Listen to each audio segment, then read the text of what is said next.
The macro? biggest aha moment is I remember at one point, probably, I think it was a year and a half ago, I decided to take the leap of faith and start doing like therapy because I had been thinking about it for a very, very long time. And then I was like, you know what? Let me just try it out. And I was sitting with the lady, and she was, God bless her, really, really nice lady. And she kind of was like, Bahari, there's a difference between self-confidence and self-esteem. And she's like, I can see that you have a lot of self-confidence, but I can see from what you've told me. And I didn't really, I was only a matter of 6 months that I was with her for whatever, the reasoning that it was. But your self-esteem kind of is, for what you told me, as your life story has gone like up and down. And it was one of this like truly aha moments where I'd never really thought about it because I always thought self-confidence and self-esteem kind of go hand in hand like this. And the more I Yeah, sat and thought about it with myself, it did make sense because there is a big difference. You can seem like you're very, very confident,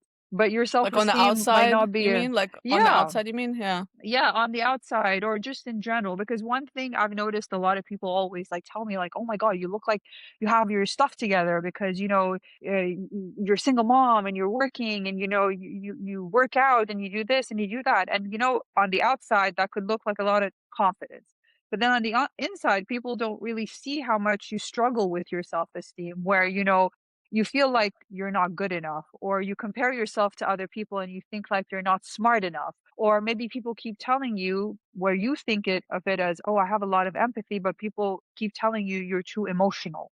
So for me, over the last 10 years, and more so, I want to say over the last 2 years, because I feel like, we're in the year of the snake now, this is the last day of shedding before we go into this big cycle, which is supposed to be the fire horse.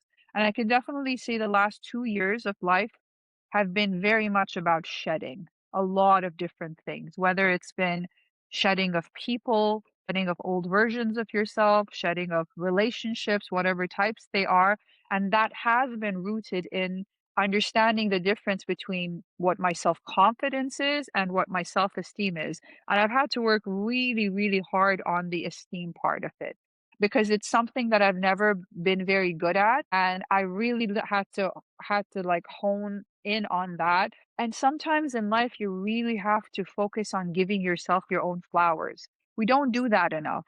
We're so much Yeah. in that do, especially if you're somebody, and I think you're like that as well. And I think it comes to how our upbringing was, where you just had to always do and you had to excel. And you always set this bar, and then when you achieve this, you want to go here and here and here. So when you're constantly doing and doing and doing, you don't stop to pause and give yourself the flowers that you deserve because you always feel like I got to do better. I'm not doing good enough. At least for me, that's what I did for myself. So just pausing and understanding myself, shedding what I needed to shed or who I needed to shed, and then working on that self-esteem really. That's been the Mm. big thing for me the last 2 years.